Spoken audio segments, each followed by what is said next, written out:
Okay, everybody, this is what we got today. We're going to be cooking pasta, but we're going to be working on the meat sauce, which is a marinara sauce, and we're also going to be doing Alfredo sauce. Now, today we're going to be doing, I'm cooking for the Skyview football team, and so we're going to be doing large quantities, but I will show you the individual quantities that you'll be probably more interested in.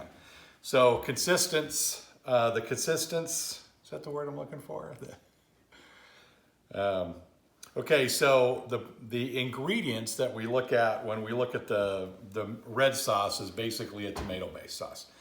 So this is the ingredients we're going to be working with today. We need 1 pound of mild Italian sausage. Now, of course, all this stuff I just buy from Lee's. It's pretty easy to get, or your local grocer will have a similar product. Then we're going to use 2 chopped onions, which we'll go to that part in a minute. And then we're going to be using a pesto. This is my favorite brand. It is a little bit more expensive, but the taste is fantastic. It's just a basil pesto in olive oil and pine nuts. It's really super good, so that's really good. And then the spices we're gonna need is gonna be garlic, salt. I use the coarse California blend because it's got parsley in it. A Italian seasoning blend, which is going to be basil, oregano, and a few other Italian spices. So any Italian seasoned blend will work for this.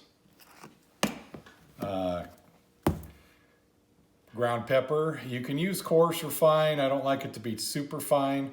I like to maintain the taste, so you don't go super coarse, but just more maybe a medium grind on that. And then granulated garlic is always a good one to have. And then for our base, for the tomato base, we start with a diced tomato, Italian style. 1 can of that. 1 can of garlic and olive oil. And then I usually use the Hunt's traditional spaghetti sauce. And the reason I use this is it's got the seasoning in it I want. You can do it without, you can just use regular tomato sauce. But I found that when you get these Hunt spaghetti sauce on sale, they're actually cheaper than buying the regular tomato sauce. And you get a little bit of extra kick with it as well. So I use that. So 1 batch will feed probably about 6 to 10 people. And 1 batch is going to be 1 of each of those cans, 1 onion, 1 pound of the Italian sausage, and then some of the herbs. But we'll go through that, and as I do it, I'm going to be doing it in bulk, but I'll show you what you need to do 1 portion at a time, and then you can just add portions easily as you go through it. The other thing we're going to do is we're going to do an Alfredo sauce. Now, Alfredo sauce, it can be really good or not so good. This particular recipe that I use came from a friend of mine whose grandma was Sicilian, and she made this Alfredo sauce. It's very simple and very easy, and anybody can do it. And this is the ingredients that are in it. This is just for 1 batch. You're gonna have butter, 1 pound of salted butter. We're going to be using about a tablespoon to a tablespoon and a half of fresh grated or ground garlic. 1 quart of heavy whipping cream. Now I use the Godzer's brand whipping cream just because I can put this in my pantry. It doesn't have to stay in the fridge. And then as I cook with it or as I need it, it's there. I don't have to worry about it expiring. This stuff works really good. If it's in your local grocers typically, but if you can't, go ahead and email us. Send a message to the blog. We'll tell you how to get some.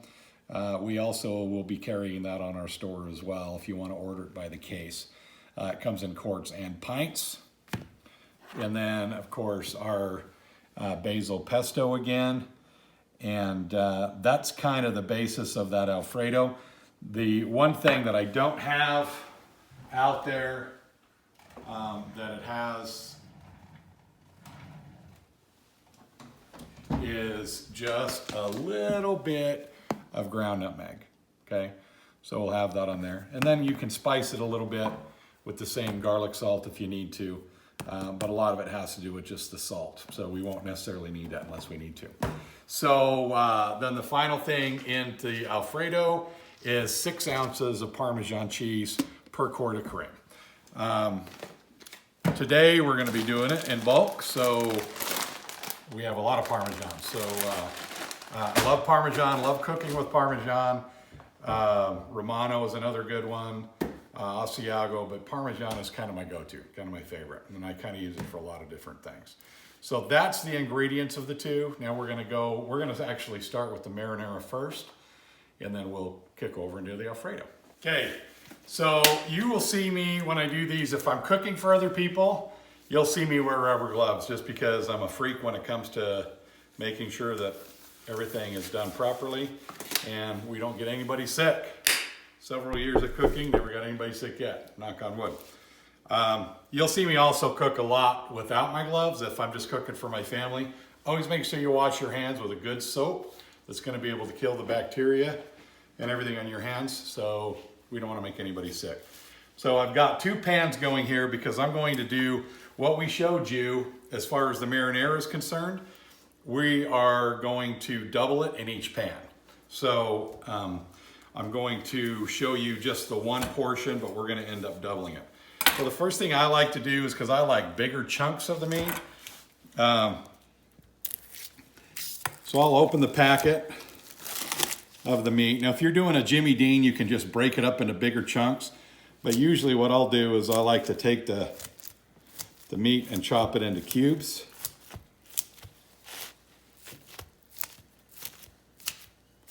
That way it cooks a little faster and it almost creates a little bit like a meatball effect, okay? So 1 pack will be basically 1 portion, but we're gonna double in each one.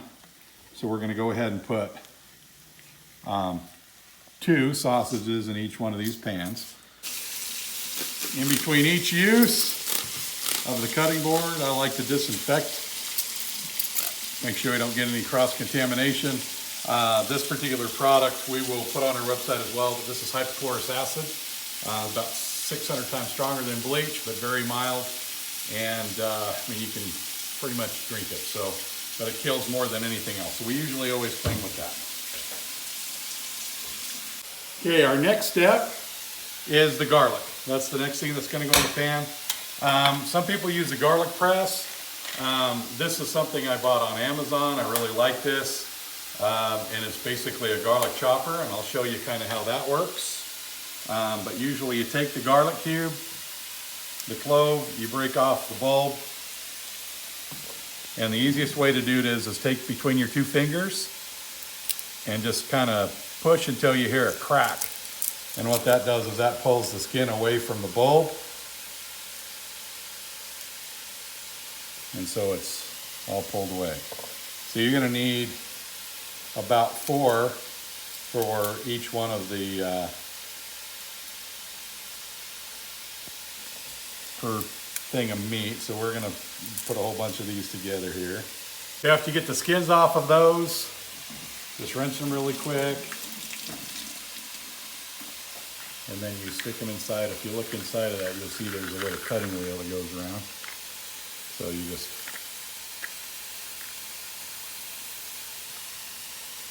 put the garlic inside of that. Put your lid on.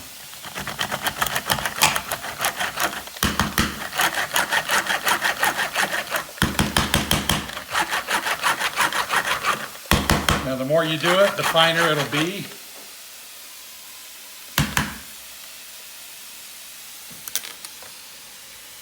That's what it looks like when you're done. So you pop that open.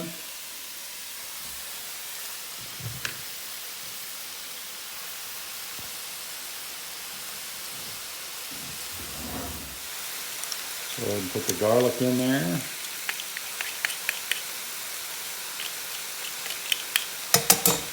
And then go ahead and do the other one. Pepper, you want about a teaspoon per recipe. So about 1 teaspoon in each one, okay? You're gonna want about, again, another teaspoon per recipe in that. So about 2 teaspoons in there. And then the final thing that we're using is going to be the garlic salt. Now this garlic salt gives a really good garlic flavor, but keeping in mind it also gives you salt. So we don't want to make it too salty. So we're going to do about a half a teaspoon to start with each recipe. And then at the very end, we'll use that again to salt to taste, okay? So that is your seasonings.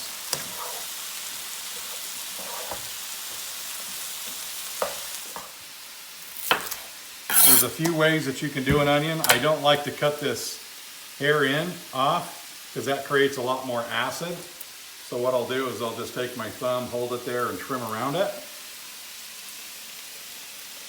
And then just take my fingers and hold to where your knife can't cut all the way through, and you're just going to try to cut through the first layer, okay? And then you just stick your knife underneath that first layer.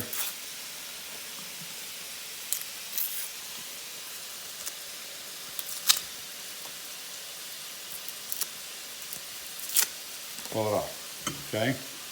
Leaves you an onion like that. Easiest way is if you have something like this. I just got this off of Amazon. It's just a little handheld slicer, does various things, tomatoes, eggs, all sorts of things. I put the small one in, the small form in there. Okay, then you go ahead and you cut it in half.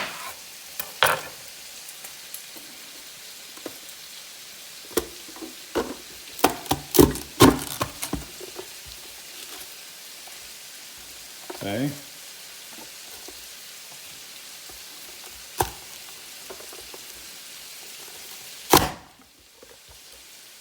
And that did it. You need to make sure you put the onion in the right way. I'll do one more so you can see it on how you do it. But then you take that onion, go ahead and put it in your mix. Once you get the final onion in there, you get your onion and start cooking that baby up. Pesto.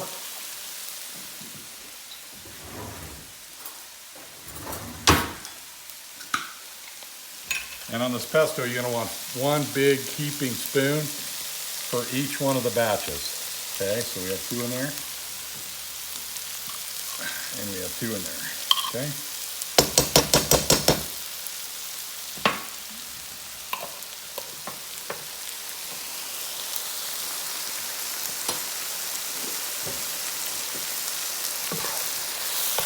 And we stir that pesto in there. And the reason you want to do the pesto towards the back side of it is that it's got pine nuts in it. And those pine nuts, when it hits heat, especially with butter, they'll pop. But if you've got your onion, your meat, and all the other stuff in there, then when it pops, it's like put in are just a little caramelized, and the other ones aren't. That's about what you want that onion to look like. They're not too crisp, but they're starting to release those sugars. Okay, that natural sugar is one of the things that helps this recipe taste as good as it does.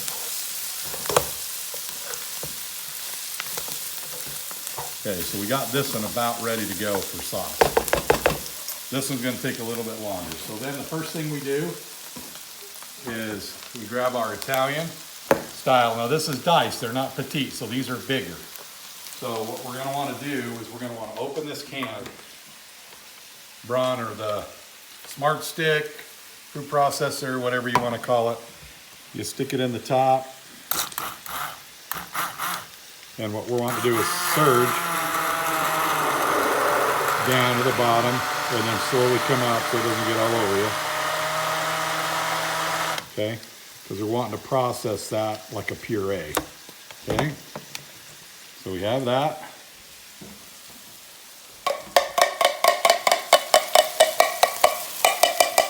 You dump that in. And like I said, it's 1 per recipe. So while Josh is giving me pictures of that, I'll go ahead and hurry and get this other one done. With garlic and olive oil. And you can get these in any of your stores. And we do one of those per recipe. So we need 2 of those.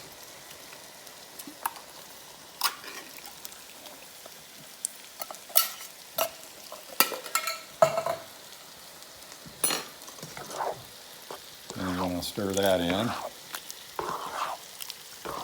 And that'll give a little bit of a chunk too. So it's got those petite diced tomatoes in there. And that gives you a little bit of kind of some little chunks of tomatoes in there, which is usually really nice. Okay. Then we have our 2 tomato sauces. Again, I like the traditional. It's because I don't like any funky flavors in my pasta. I know it's just the Italian herbs and spices is all I'm really looking for. I'm not going for, any 3 cheese. I'm not going for any kind of chipotle or anything like that. Just Italian. Just stick with the Italian stuff. Both of them kind of simmering right now. Now we're wanting to taste it and see kind of where we're at. Now, the last couple of things that I like to do is I'm going to end up putting some more spices in it. But I want to kind of taste it and just kind of see what we're up against. So when you do the tasting, especially if you're doing it for other people, you have 2 spoons. You have your dipping spoon and then your tasting spoon. So you're not double dipping. Very good. I'm going to come back and add some more Italian, which I usually always do. About another teaspoon per recipe, okay?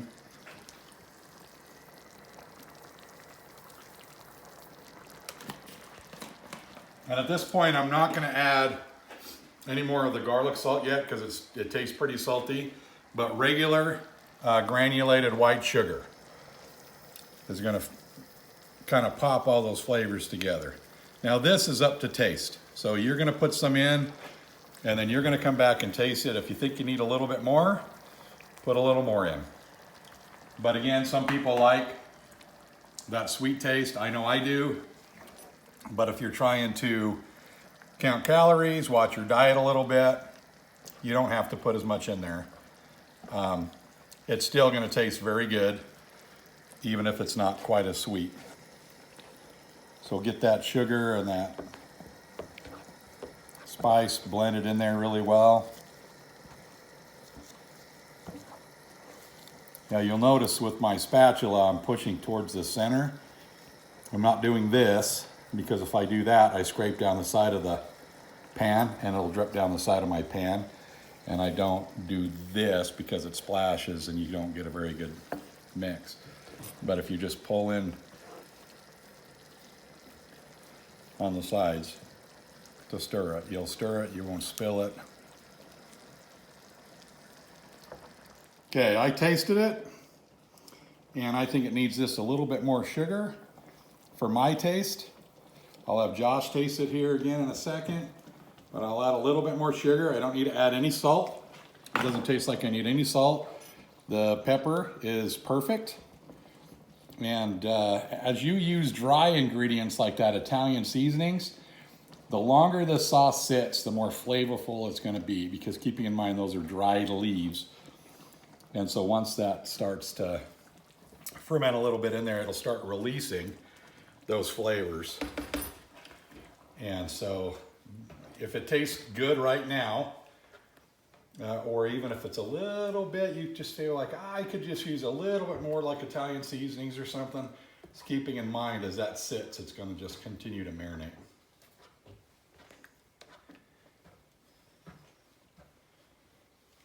Okay, so I got that stirred, and that's good too. So we shut those off. Now keeping in mind, again, I'm cooking this for the football team, so this is one of 2 that I'm going to do. Okay, so once we get that done, we take the tray.